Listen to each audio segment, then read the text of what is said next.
Shabbat Shalom, Haverim Yekarim. Bienvenidos a este estudio de la porción de la Torah de la semana, que esta semana es Miketz. Viene de Génesis capítulo 41. Vamos a estar leyendo esta porción. Y estamos terminando Hanukkah, empezando Shabbat, pero todavía con mente en todos los milagros y las bendiciones de la época de Hanukkah, especialmente para nosotros que sabemos las conexiones que hay con la obra de Mashiach, la luz que estaba escondido, pero que ahora está siendo revelado poco a poco. Y primero empezamos con la brajá, la bendición para el Eterno. Baruch atah Adonai Eloheinu melech haolam asher kidishanu bemitzvotav vetzivanu la'asok bedivrei Torah. Bendito eres tú, Adonai, Dios nuestro, Rey del universo, que nos has santificado y nos has mandado a ocuparnos con las palabras de su Torah, la instrucción del Eterno. Bendito sea que podemos estudiar su palabra. Y solamente voy a enfocar en dos versículos que aquí encontramos unas frases bien importantes y hay una conexión hasta con Hanukkah. Sabemos que lo que sucede en la porción, sabemos que los hermanos van a compartir más sobre esto, pero está en una época que Yosef es un prisionero, está en prisión, encerrado, separado de su familia, separado del pueblo, separado de la tierra.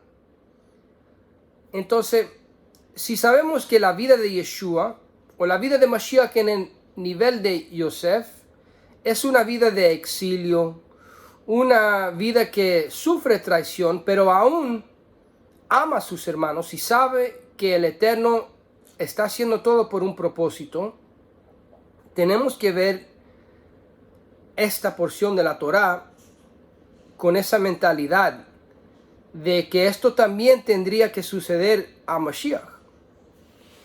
Y si veamos en versículo 12, sabemos que Yosef estaba en prisión y el faraón está teniendo sueños de ciclos de 7. Todo esto se va a repetir en el fin. Y no hay nadie que puede dar la interpretación del sueño. Y se recuerda uno que estaba preso con Yosef de la profecía o la explicación que dio Yosef sobre los sueños que él tuvo y que hablaba de su libertad. Y si ponemos atención de la forma que se recuerda a Yosef y cómo él representa a Yosef al faraón, es bien interesante. En versículo 12 de capítulo 41 dice lo siguiente: estaba ahí con nosotros un joven, primera palabra, Na'ar, hebreo, ivrí, siervo, Eved, del capitán de la guardia, y se le contamos y él nos interpretó nuestros sueños y declaró a cada uno conforme a su sueño. Y aconteció que como él nos los interpretó, así fue. Entonces, aquí veamos que antes de explicar que Yosef tiene el poder de dar la interpretación de sueños y todo lo que él dijo fue cumplido, usó 3 palabras para hablar de Yosef. Y si lo leemos en hebreo dice: Vesham itanu Na'ar, ivrí, Eved. Bueno, en el judaísmo es bien conocido este término Na'ar. Por ejemplo, en el Zohar se refiere a Mitatrón, o el ángel o mensajero del rostro del Eterno.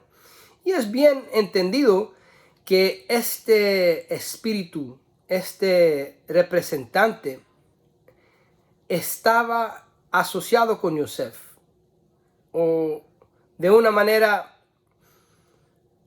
usando a Yosef. Y la palabra ivri y Eved ivri, como estamos en la época de Hanukkah, interesantemente, tiene esas dos palabras cuando están unificados, Eved ivri, cumplen 358. Y sabemos, yo sé que muchos de ustedes ya conocen esto, es el mismo valor numérico de Mashiach. Y Nahash, Mashiach siendo el Mesías, Nahash siendo serpiente. Mashiach nos dijo que igual como el serpiente tenía que ser levantado, también iba a suceder como el Hijo del Hombre. Otra manera de ver esto es, recuerda cuando Yosef se encuentra con sus hermanos, no reconocen a Yosef. Se parece como un pagano. Literalmente usa la raíz de la palabra nohri, cuando él no permita que ellos lo reconocen a él, porque es como si Yosef permitió que tenía la apariencia de un egipcio, o mejor dicho, de un serpiente, algo que no es limpio, algo que no es del pueblo de Israel, aunque él era del pueblo de Israel y es. Con esto podemos también ver otra conexión. Or Haolam, luz del mundo, también es 358, como muchos de ustedes ya lo conocen, saliendo de la época de Hanukkah. Y no solamente eso, lo que se llama un svivón o un dreidul, que jugamos con esto en la época de Hanukkah, y tiene las letras de Nes Gadol Haya Sham, de un gran milagro ocurrió allá. Esas letras también representan 358. Entonces, veamos muy bien que la luz del mundo, que es el Mesías, se iba a convertir en un siervo hebreo. ¿Pero por qué? Nos explica muy bien en el libro de Hebreos, capítulo 13, al fin del libro, dice que también nosotros, hablando a los hebreos que eran seguidores de Yeshua, tenemos que salir del campamento y tomar la vergüenza de los demás, como él hizo por nosotros, específicamente esta palabra, jerpa. Y si recordamos el significado del nombre de Yosef, tiene doble significado, que es Asaf Jerpati, quitó mi vergüenza, y es colectar algo de afuera adentro, Asaf, que también es otra asociación con Sukkot, y Yosifli ben Ahed, y va a añadir otro hijo. Entonces el nombre de Yosef tiene que ver con qué?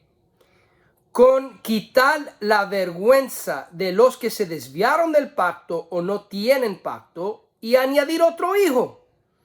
Es decir, dar restauración al siervo hebreo. ¿Qué es un siervo hebreo? Cuando llegamos, por ejemplo, en el libro de Levíticos, capítulo 25. Es un israelita o un judío que pierda su lugar en la comunidad y se vende a otro. Lo mismo que habla Yeshua con el hijo pródigo que se encuentra con los marranos, lo que no es limpio, impureza con las naciones. Es decir, Mashiach en el papel de el siervo hebreo, igual como Yosef, fue enviado a las naciones para rectificar y restaurar a cada pedazo del templo del ser humano, Mikdash Adam, que tiene que regresar a la casa de Israel. Y es ahí donde está escondido chispas de luz.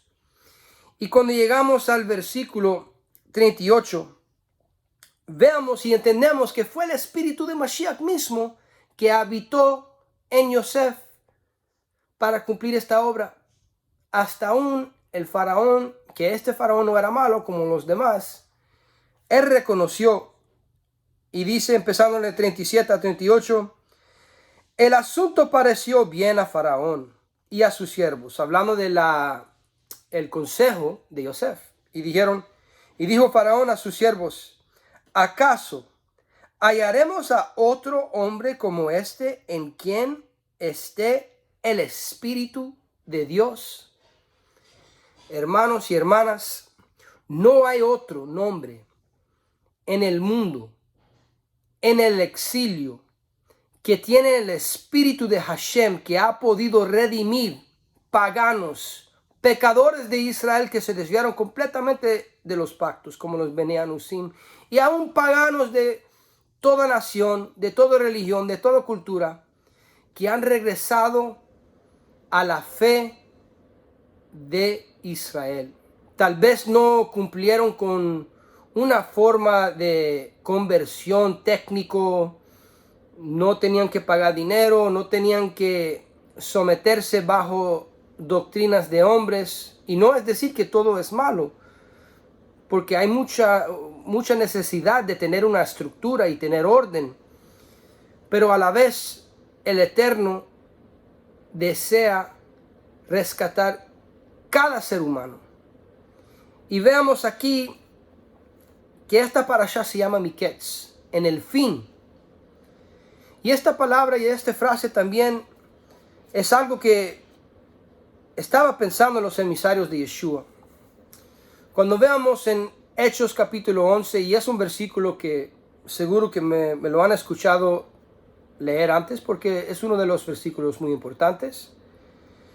En Hechos capítulo 1, cuando Rabbeinu Yeshua va a ascender a los cielos, que es que pregunta a sus discípulos.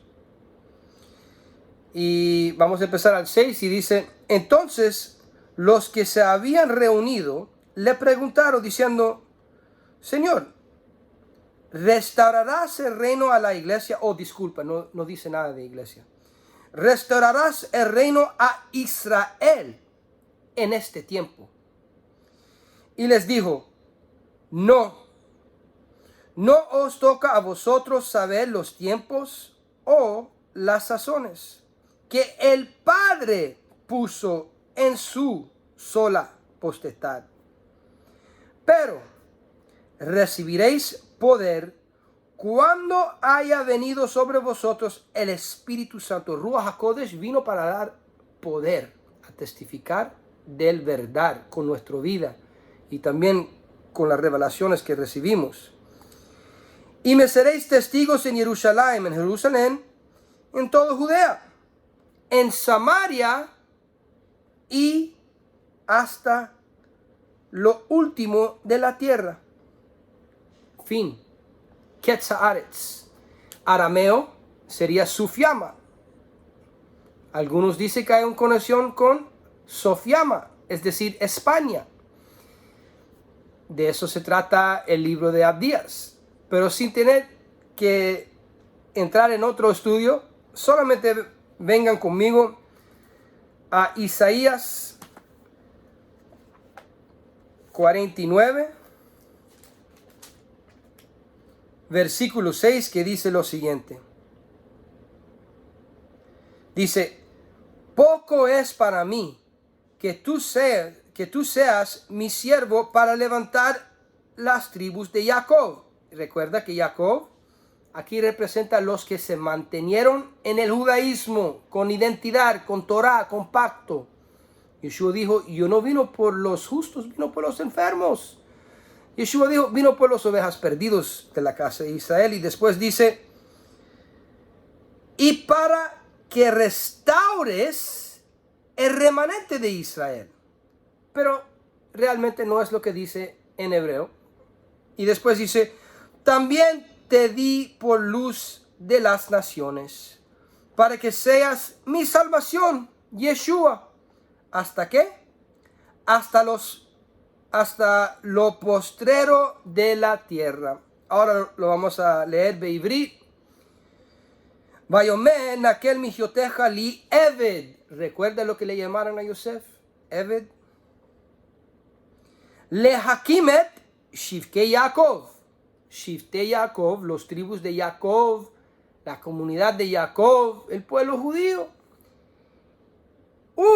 Netzurei Israel. ¿Qué es esto? Netzurei Israel, que aquí lo ponen como remanente, que se puede decir que tiene mucha asociación con el remanente. Es un remanente, pero no es la palabra que usan acá. La raíz de la palabra es netzer. es decir, como los nazarenos, pero están en una situación que necesitan redención. Y Netzurei está escrito de una manera no correcto si lo vamos a leer de la forma gramática.